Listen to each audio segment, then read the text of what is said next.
transport congestion. I'd much rather be talking about the public transport system that's failing, the ambulance crisis where people are dying. I would much rather be talking about the issues you've raised this morning in terms of police cells being used as prison cells and the threat to community safety that poses.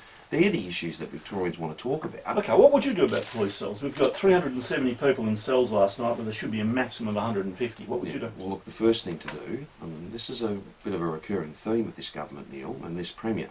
You need to acknowledge that there's a problem. Now, I'm not going to put it to your listeners that this arrangement's ever been perfect. I wouldn't do that. But it's certainly worse today than it's ever been. That's what the police associations say. That's what jurists say. That's what those who are expert in these matters have been saying for months now. Well, the first thing to do is acknowledge that there's a significant What would you do? problem. How would you fix it? Well, look, it's for the government to come up with a detailed solution. I'm not criticising them for that.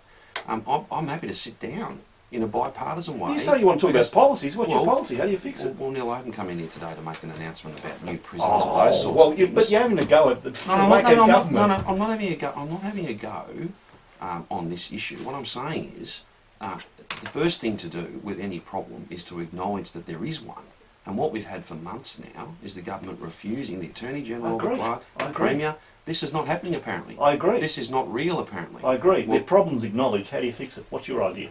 Well, look, Neil, I think you've got a situation where prison capacity is, well, there just isn't enough of it. True. You've got a situation where the government have brought in what they call a new, tougher sentencing regime, but not backed it up with the additional capacity. True. So there's those sorts of issues that are very important. Fix it? Well, the first thing to do would be perhaps, as I've said, acknowledge the problem and then sit down with Ken Lay, sit down with others who are working in this system every day and work on what can be done, not just in the medium term, not in 5 years, because it does take time to deal with some of these issues, but what are the other short-term measures that can be done? But if you keep denying it, it's not going to get any better, it's only going to get worse.